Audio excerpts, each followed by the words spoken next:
Welcome to this monthly webinar, Helpers High, How Volunteering Supports Mental and Physical Well-Being, with me, Jennifer Netherby, Wellness Coordinator here at Pinnacle Health Management. Since the end of the pandemic, volunteering has surged in the U.S. More than 75.6 million Americans volunteered in 2023. That's according to the 2024 report, Volunteering and Civic Life in America, by AmeriCorps in partnership with the U.S. Census Bureau. That number represents a 22% increase over 2021, the highest uptick in volunteering ever recorded in the U.S. No doubt, some of that makes up for a drop during the pandemic. But researchers say the resurgence is more than that. It represents a renewal of volunteerism. 1 in 3 Americans volunteered in a formal capacity in 2023. More than half of Americans, 54%, report helping others in informal ways, such as running errands for neighbors. Which brings us to the question, are humans selfish or altruistic? Well, we tend to think of humans through the lens of Darwin's survival of the fittest. A growing body of research is finding that altruism is a key aspect of human nature. Food sharing and cooperation with family and others has been found to be a feature of all human societies. Altruism is something we do out of concern for others, or as American Zen Buddhist Roshi Joan Halifax writes, altruism is something people do not for self-interest or to feel better about ourselves, but out of a recognition of care for others. The word altruism came out of the humanist movement in the 1800s, but the concept of caring for others has for millennia been central to different philosophies and religions throughout the world. There's a continuing philosophical debate over whether humans are naturally altruistic or selfish. Neuroscientists have found differences in the brains of altruistic people and those who are most selfish, psychopaths. A feature of psychopathy is an underactive amygdala that can't detect cues of fear or distress from others. Those who show more compassion and altruism for others are better able to recognize stress and fear in others. Most of us fall somewhere on the caring continuum between psychopathy and extraordinary altruism, but humans are moving on that continuum toward altruism. We are wired to care for others. The human brain rewards acts of altruism. Giving to others has been shown to activate the same reward pathways as pleasure. A 2006 study found that charitable giving activated more of the brain's pleasure reward system than receiving a gift of money. That's right, giving a gift of money brought more joy, lit up the brain more than receiving a gift of money. When we help others, our brain releases endorphins, oxytocin, and dopamine, which create a feeling of euphoria. This has become known as the helper's high, and it's been documented in studies of those who display generosity and care for others.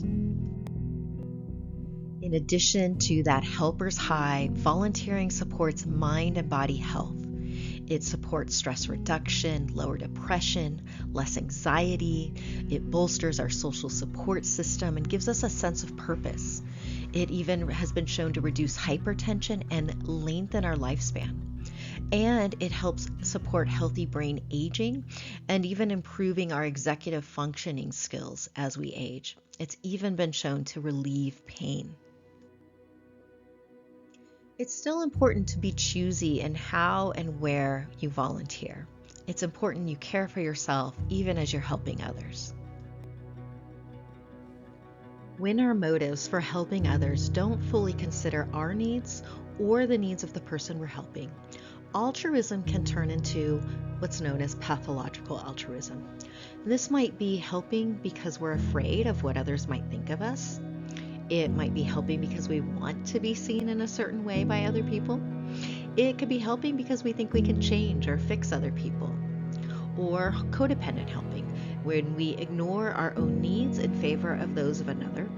Or it also might mean ignoring dynamics that give us power over others.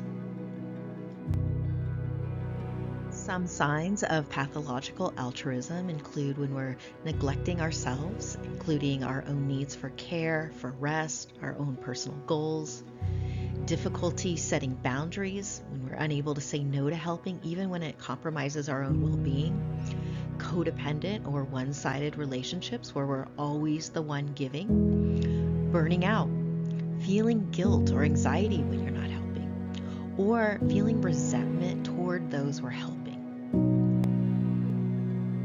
A way to counter pathological altruism or compassion fatigue is to reframe how we view life. Rachel Naomi Remen, MD, is a leader of relationship-centered medicine and professor emeritus at the University of California, San Francisco. She introduced the helping, fixing, serving idea based on her own experience as both a medical educator and a patient with chronic illness. She writes, "When we are helping, we see others as weak, and those being helped may feel this inequality. When we are fixing, we see others as broken. When we serve, we see life as whole, recognizing that helping another helps all of us. We connect from our wholeness, which includes our limitations and our wounds." She writes, "From the perspective of service, we are all connected. All suffering is like my suffering, and all joy is like my joy. The impulse to serve emerges naturally and inevitably from this way of seeing." Fall and spring are the busiest times of year for volunteering with organizations. November, along with March and April, is one of the busiest months. Some places you could start looking for volunteer opportunities include Catch a Fire, which offers short-term volunteer options from anywhere. Idealist features a range of volunteer opportunities that are often longer term.